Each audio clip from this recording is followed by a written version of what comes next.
आज की इस क्लास में मुताला करेंगे बच्चों हमारी दरसी किताब गुलिस्तान अदब के हिस्सा नस्र के सबक नंबर 4 का, और इस सबक का उन्वान है यादें।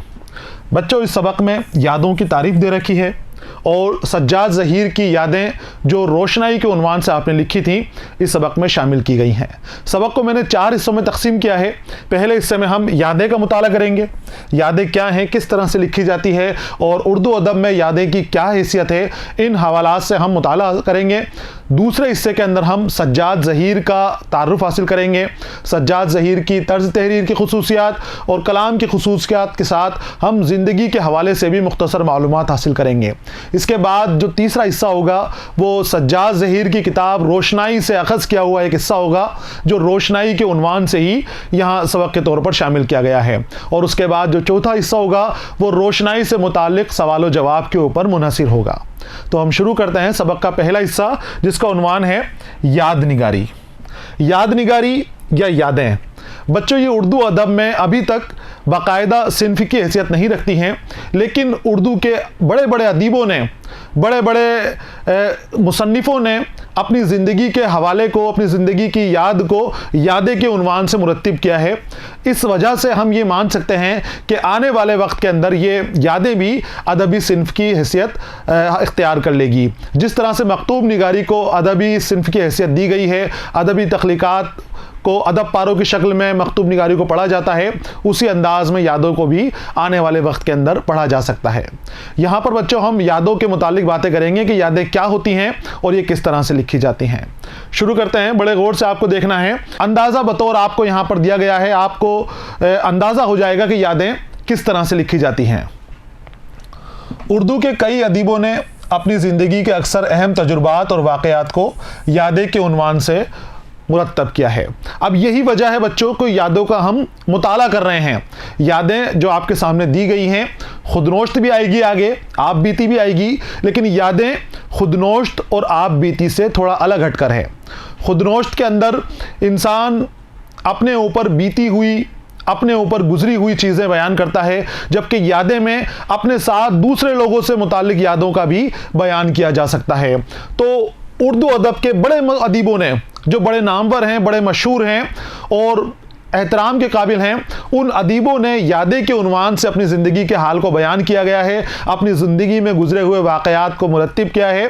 इसलिए यादें का हम मुताला कर रहे हैं, यादों को समझ रहे हैं।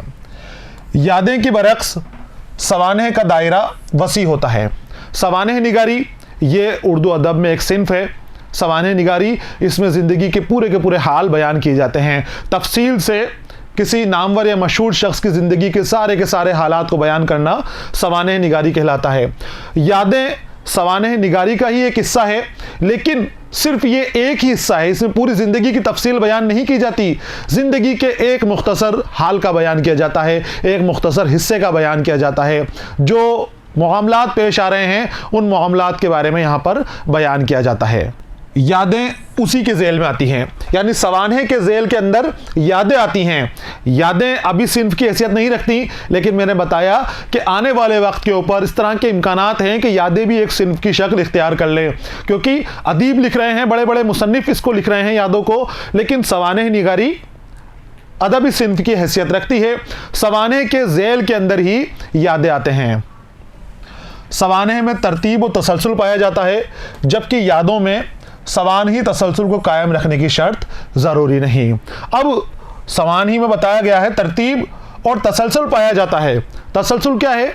सिलसिलेवार मालूमात हमें फराहम की जाती है, जिसके बारे में, जिसकी सवानेह निगारी की जा रही है, जिसकी सवानेह हयात लिखी जा रही है, उसकी ज़िंदगी में जो चीज़ें गुजरी हैं शुरू से लेकर आखिर तक पूरी ज़िंदगी का अहवाल सिलसिलेवार तरीके से बयान किया जाता है। आपको ध्यान देना है, तरतीब के साथ होता है और मुसलसल होता है, सिलसिलेवार होता है। उसमें बीच में ऐसा नहीं कि पहले कहीं की कहानी बयान कर दी, फिर किस हाल को कहाँ छोड़ दिया, फिर कोई दूसरा हाल, नया हाल शुरू कर दिया।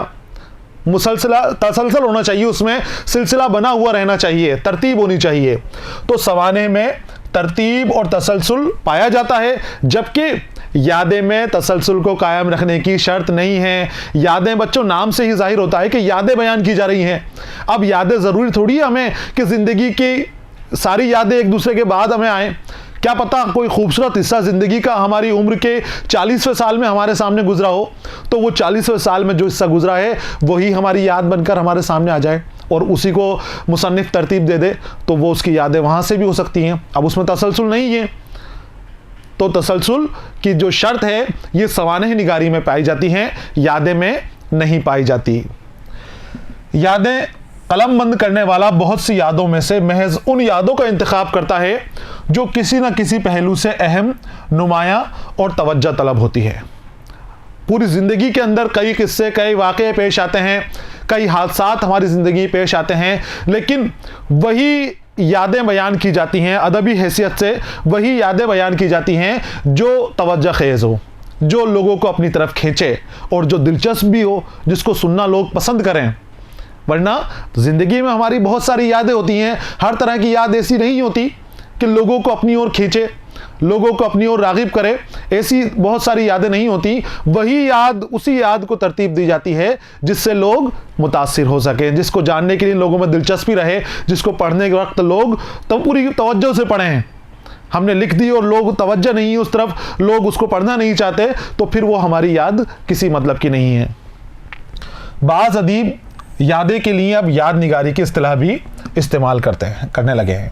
शुरुआत हो चुकी है धीरे धीरे, यादें के लिए याद निगारी का लफ्ज़ इस्तेमाल किया जाता है, जिससे मालूम होता है कि यादों की भी निगारिश की जा रही है, यादों को भी बनाया जा रहा है। तो कुछ अदीब याद निगारी लफ्ज़ का इस्तेमाल करने लगे हैं। याद निगारी कोई बाकायदा सिन्फ़े अदब नहीं है, लेकिन यादें के तहत बाज़ अदीबों की बहुत दिलचस्प तहरीरें सामने आ चुकी हैं, इसलिए मुमकिन है मुस्तकबिल करीब में इसे एक मुस्तकिल सिन्फ का दर्जा मिल जाए। मैंने आपको शुरू में बताया है कि यादें अदबी हैसियत नहीं रखती हैं, सिन्फ की हैसियत नहीं रखती हैं। जिस तरह से अदब की दूसरी असनाफ़ हैं, अफसाने हैं, नावल हैं, ड्रामे हैं, सवानह निगारी है, रिपोर्टाज है, इस तरह जो हमारी अदबी सिन्फ हैं, इन सिन्फ की जो हैसियत है याद निगारी वो हैसियत नहीं रखती है। लेकिन इसकी वजह बयान कर दी गई है। वजह यह है कि बड़े बड़े अदीबों ने बहुत दिलचस्प यादें अपनी बयान की हैं। अब उनको कौन सी सिन्फ में लिया जाए, कहीं वो नहीं आती। तो हो सकता है यहाँ पर बयान किया जा रहा है आपको कि आने वाले वक्त के अंदर, मुस्तकबिल के अंदर ये मुमकिन है कि उनको भी एक सिन्फ का दर्जा दे दिया जाए, अदबी सिन्फ उनको मान लिया जाए। तो याद निगारी आने वाले वक्त के अंदर सिन्फ बन सकती है। हम यहाँ पर इसीलिए याद निगारी का मुताला कर रहे हैं ताकि हम इससे मुतारुफ हो जाएं, इसको जान जाएं कि यादें क्या हैं, याद निगारी क्या है और किस तरह से लिखी है। जब कभी ये याद निगारी बन जाए तो हमें ऐसा ना लगे कि अचानक कहाँ से आ गई, ये किस तरह से, कौन सी सिन्फ हमारे सामने आ गई, हमें ना तो कभी पढ़ाया गया, ना ही कभी इस सिन्फ के बारे में बताया गया, फिर अचानक ये सिन्फ कैसे आ गई। तो उस तरह की चीज़ों से बचने के लिए आपके लिए याद निगारी शामिल कर दी गई है। और याद निगारी के अंदर बहुत खूबसूरत याद अपने सबक में शामिल की गई है। रोशनाई जो सज्जाद ज़हीर की मशहूर किताब है, जो आपने पाकिस्तान की जेल के अंदर से लिखी थी, उस किताब से एक हिस्सा यादें के तौर पर यहाँ पर शामिल किया गया है। इस सबक का नाम भी रोशनाई रखा गया। इस रोशनाई के अंदर तरक्की पसंद तहरीक से मुताल्लिक हरकत दिखाई देती हैं। तरक्की पसंद तहरीक किस तरह से आगे बढ़ी, क्या क्या वहाँ पर मुकामात पेश आए, क्या क्या परेशानियाँ उनके सामने पेश आईं और किस तरह इसको उरूज दिया गया, तरक्की पसंद तहरीक को आगे बढ़ाया गया। सज्जाद ज़हीर ने उस अपनी किताब रोशनाई में पूरी वजाहत के साथ सारी चीज़ें लिखी हैं। और जो हिस्सा एक आएगा रोशनाई, मुताला करेंगे तो वहाँ भी हमें पता चल जाएगा कि कितनी खूबसूरती से सज्जाद ज़हीर ने अपनी रोशनाई का इस्तेमाल करते हुए सबक रोशनाई को लिखा है। यहाँ पर बच्चों सबक का पहला हिस्सा यादें, जिसका हमने तारुफ हासिल किया, मुकम्मल हो गया है। अगले हिस्से के अंदर हम सज्जाद ज़हीर का तारुफ हासिल करेंगे। तब तक के लिए अलविदा। तब तक के लिए पढ़ते रहिए, खुश रहिए। अलविदा।